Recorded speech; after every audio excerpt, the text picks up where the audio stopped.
دیکھیے جیسا کہ ہم نے خطبے میں بھی دیکھ لیا، اللہ نے قیام اللیل جو ہے اسے فرض نہیں ٹھہرایا تطوعا، قرآن مجید میں بھی اس کا کوئی ذکر نہیں، احادیث میں اس کی تشویق و ترغیب پوری موجود ہے۔ ایک اور حدیث بھی ہم بعد میں پڑھیں گے اس پر۔ اس کا پس منظر کیا تھا کہ اس کو چھوڑ دیا گیا۔ اب ظاہر بات ہے مسلمانوں میں کمزور بھی ہیں، مسلمانوں میں وہ مزدوری کرنے والے بھی ہیں، روزہ تو فرض ہے ان پر، چاہے مئی کا مہینہ ہے اور گندم کاٹنی ہے، روزہ تو پھر بھی رکھنا ہوگا، یہ سب کچھ، لیکن یہ کہ رات کو پھر کھڑے رہنا ان کے لیے، جاگنا ممکن نہیں، لہذا ان کے اوپر یہ چیز فرض نہیں۔ حضور نے تراویح کی نماز یا قیام اللیل نہ اسے فرض قرار دیا، نہ اس کے بعد جماعت کوئی اہتمام کیا مستقل، صرف 3 راتیں آپ نے جماعت کروائی ہے، اس میں 8 رکعتیں آپ نے پڑھی ہیں کہ جو آپ کا معمول تھا تہجد کا وہ پڑھی، اور تہجد کے وقت ہی جماعت کرائیے۔ یہ ہے وہ حدیث۔ اس کے علاوہ کسی نماز تراویح جو ہے جو ہم پڑھتے ہیں 20 رکعتیں عشاء کے ساتھ متصل، اس کا کوئی ذکر نہ دور نبوی میں ہے نہ دور صدیق اکبر میں ہے۔ یہ دور حضرت عمر کی خلافت میں ہوا ہے، اور ہم نہیں کہہ سکتے کتنے سال کے بعد ہوا ہے۔ حضرت عمر رضی اللہ تعالیٰ عنہ کی خلافت کا دور جو ہے وہ تو 10 برس ہے، ہو سکتا ہے 5 برس کے بعد ہوا ہو، 6 برس کے بعد ہوا ہو، 12 ہوا ہے ان کے عہد۔ حضرت عمر ایک مرتبہ مسجد میں داخل ہوئے، مسجد نبوی میں، تو دیکھا کہ کچھ لوگ 8 10 12 جو ہیں وہ ایک جو ہے حافظ کے پیچھے کھڑے ہوئے اور قرآن سن رہے ہیں، کچھ دوسرے کونے میں کھڑے ہیں، کچھ کہیں اور کھڑے ہیں، مختلف جماعتیں ہو رہی ہیں۔ تو انہوں نے سوچا کہ کیوں نہ ان سب کو ایک امام کے پیچھے جمع کر دیا جائے، اور اس کے لیے لوگوں کی سہولت کے لیے عشاء کے ساتھ متصل رکھ دیا جائے، اس لیے کہ تہجد کے وقت اٹھنا جو ہے وہ تو ہر کس و ناقص کا کام نہیں ہے، کہ عشاء کے بعد اگر تھوڑا سا اضافی وقت ہو صرف، تو یہ ہر شخص کر لے گا، مزدور بھی کر لے گا۔ لہذا آپ نے یہ نظام تجویز فرمایا کہ عشاء کے متصلاً بعد 20 رکعت نماز پڑھی جائے اور ایک امام کے پیچھے پڑھی جائے۔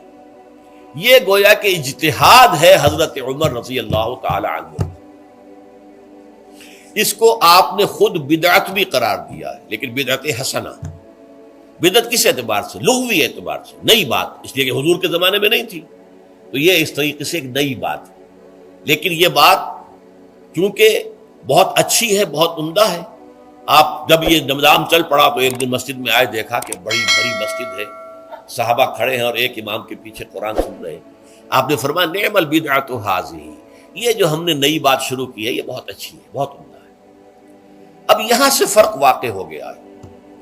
ایک تو اہل تشیع جو ہے وہ تو ویسے ہی حضرت عمر سے بہت دشمنی رکھتے ہیں، عناد رکھتے ہیں، تو حضرت عمر کے اجتہادات سے انہیں نفرت ہے، انہیں دوری ہے، چاہے وہ کوئی سا بھی حضرت عمر کا اجتہاد ہے۔ ہمارے ہاں اہل حدیث حضرات بھی در حقیقت حضرت عمر یا کسی اور خلیفہ راشد کے فعل کو وہ سمجھتے ہیں کہ یہ ایگزیکٹو آرڈرز ہیں، یہ ہمیشہ کے لیے نہیں ہے۔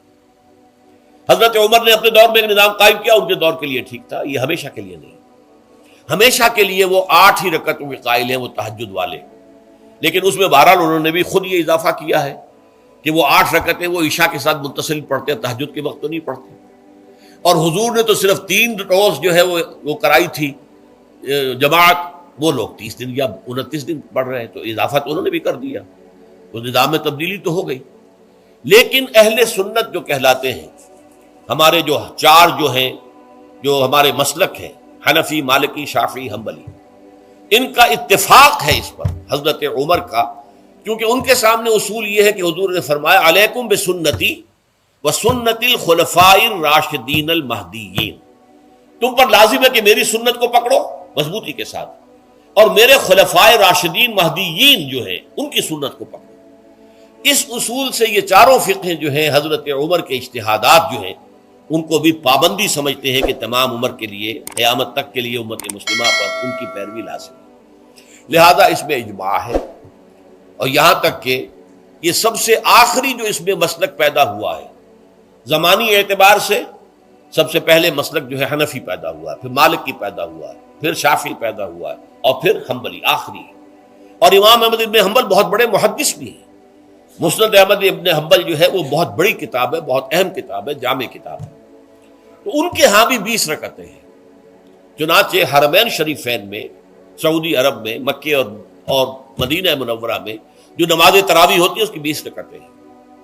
لیکن اہل حدیث حضرات جو ہیں وہ اس 8 کے اوپر اکتفا کرتے ہیں. بہرحال یہ ایک اختلاف ہے جو میں نے اس کا پس منظر بیان کر دیا.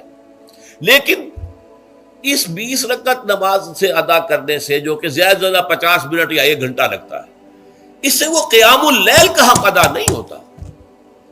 قیام اللیل کا تو کچھ اور ہی تقاضا ہے. قیام کسے کہتے ہیں؟ یہ سورہ مزمل سے واضح ہوتا ہے. یا ایھا المزمل قم اللیل الا قلیلا نصفہ او انقص منہ قلیلا او زد علیہ ورتل القرآن ترتیلا. آدھی رات یا آدھی رات سے کچھ کم، یعنی تہائی رات، یا آدھی رات سے کچھ زائد، 2/3 رات، یہ ہے قیام اللیل. چنانچہ سورہ مزمل ہی کی آخری آیت جو دوسرا رکوع مشتمل ہے جس پر، اس میں صاف کہہ دیا گیا ان ربک یعلم انک تقوم ادنی من ثلثی اللیل ونصفہ وثلثہ وطائفۃ من الذین معک. اے اللہ کے نبی، اللہ خوب واقف ہے کہ آپ بھی اور آپ کے ساتھ ایک جماعت بھی رات کو کھڑی رہتی ہے، 2/3 رات یا آدھی رات یا 1/3 رات. تو یہ سارا معاملہ جو ہے قیام اللیل کا، گویا کہ کم سے کم 1/3 رات پر اس کا اطلاق ہو سکے گا، یہ نہیں کہ 1 گھنٹے. اب اس کے ضمن میں دیکھیے حدیث پڑھیے. تیسری حدیث ہے ان عبداللہ ابن عمرو ابن العاص رضی اللہ تعالی عنہ. یہ وہی عبداللہ ابن عمرو ہے جن کی میں نے آپ کو حدیث پہلے سنائی ہے. یہ ساری رات کھڑے رہتے تھے، پوری رات، اور ہر روز روزہ رکھتے تھے، جس پر حضور نے منع کیا، لا تفعل، مت کرو ایسا. رضی اللہ عنہما، یہ خود بھی صحابی ہیں اور ان کے والد عمرو بن العاص بھی صحابی ہیں. ان رسول اللہ صلی اللہ علیہ وسلم قال، کہ اللہ کے رسول صلی اللہ علیہ وسلم نے فرمایا الصیام والقرآن یشفعان للعبد. روزہ اور قرآن بندے کے حق میں شفاعت کریں گے.